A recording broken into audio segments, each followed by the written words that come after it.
What's up YouTube? This is Strobe Light back again with another aquarium video, and this is gonna be the update of the big sickness that's happened in this tank.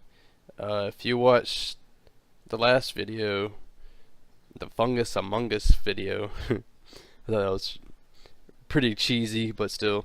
I did tell you that a couple of my fish passed because of this weird cotton-like growth that's taking over my tank again. This happened about a month ago too, but I thought it was something coming out of my driftwood at the time, so I took that all out, but now it's back. It did take two of the three of my female guppies I had, and also my female betta fish, which sucks, but you live and you learn, I guess. I just hate losing fish. It's a real bummer. But I did do research about this, and I found something that I came to a conclusion that this was infecting my tank, and it's called columnaris. It's a bacteria that infects any kind of open wounds or ulcers or something on your fish. It really likes to infect the mouth and fins and whatever else may be open. So that's why I've been seeing it appear in the mouth of my fish a lot. And they say it can look like a fungus and like cottony like growth coming out of the mouth or on the fins or something. So that just was like the point number 2 that made me come to this conclusion. And I don't know why I couldn't find this about a month ago when this was happening.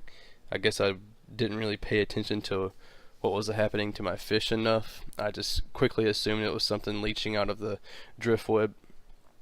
But this is the conclusion I came to, and treatment wise, almost every single article I looked up said aquarium salt. Treat your aquarium with aquarium salt because it kills the bacteria, and it's a nice, cheap, and not so harsh way to treat your aquarium. It's good. It's not that bad on the fish.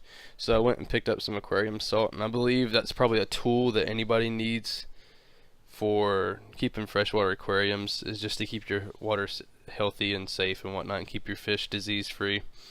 So I'm treating it with that right now. And if you're using aquarium salt, always remember to dissolve the salt in some tank water before you dump it into your tank, because you don't want any of your fish eating those crystals and becoming sick off of those crystals, or dying or choking on it or something like that. So just to avoid that hassle, just go ahead and dissolve it in some of your tank water. That's why I have the fork out here. But I was looking at this female guppy this morning, and I'm thankful that she wasn't passed away when I woke up this morning, because that's usually what happens, they die overnight. But she has a white streak in the middle of her caudal fin. You see it right there? Caudal fin is tail fin, if you're not familiar. And it's a fungus-like growth, and that just makes me think it's columnaris still, because all the other fish had it, and it's probably still in this tank. And I don't ever think it leaves the tank water, from what I was reading. So there's that.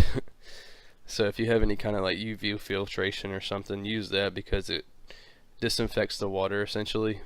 It makes it clean, makes it bacteria free, or disease causing bacteria free, or parasite free and whatnot. It's a pretty good thing. I know they sell some HOBs that have the UV filter on inside of them, but I don't know how well that works. I've never heard anything good, nor I've never heard anything bad about them. I might go do research about that. But if you have ever experienced the HOB filters with the UV light in it, leave a comment, tell me how it is, tell me how you like it. It might be something I invest in soon. But back to what the topic at hand is, this columnaris bacteria. I'm treating it with aquarium salt. I want to see how far that goes, see how well it does. If not, I have something a little bit stronger I might try to use, and hopefully it doesn't affect my fish. But the goldfish haven't showed any signs of it. They're pretty hardy creatures, but knock on wood, I hope they stay up. They are feisty. They want some food. But I just fed them literally 15 minutes ago. But my rubber lip pleco has been doing... He hasn't been too hot lately. The past 36 hours, he probably hasn't moved from that spot unless it's at night where he goes out and feeds. But I think he's just there because the water flows there. That's helping him breathe. So that's why I went ahead and turned the bubbler on in case anybody was having any respiration problems. So focus. There we go. So yeah, that's what's going on in this tank. I'm not going to put any more fish until I get a success with this fish of treating her and this guy. See him back up and going. The snails don't seem affected by it, which is weird, but I guess that's just one of their perks. So yeah, if you have these kind of symptoms, God, I can't speak English today. But if you have these kind of symptoms for your fish and you're concerned like I was, go ahead and do your research. Go ahead and grab you some salt, because salt can treat a lot of things, honestly. So it's always a good first step to take, and go from there. That's how I'm learning all this. It's just learning from my mistakes and researching and whatnot. It's a learning process. Not that big of a curve, but still, anybody can do it. So yeah, I'm glad you guys are hanging in there with me. Hopefully we can get this figured out. And another question I have for y'all is these little like 30-second videos I show you of these random clips of snails eating or fish watching me or something. Let me know if you like those, because they're just random moments whenever I walk by the tanks and I see something interesting or cool happening.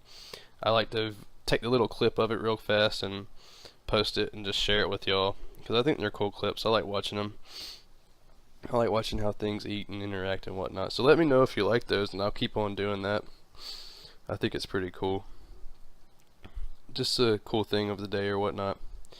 But I hope this video helps you out treatment wise. There's tons of medicines and antibiotics you can go get that cost a little bit more than what aquarium salt costs. And like the Pimafix and the Melafix, like these over here, let me grab them. Like these are always like for any kind of moderate or not so mild infections to treat the water with. These haven't been working for this infection, unfortunately, but I learned what will work. So hopefully this aquarium salt will fix things. If not, I'm going to put in my good stuff, and hopefully that works. And I hope you enjoyed this video. Hope you learned something. Hope I helped you out. If you can help me out, that'd be nice. Just leave a comment down in the comment section saying, "Oh, try this strobe light, it might work for you." And then I'll try it. Anything will work right now. As always, if you have any questions, please leave them down in the comment section. I'll try to answer them to the best of my abilities. And we will see you guys next time. Bye.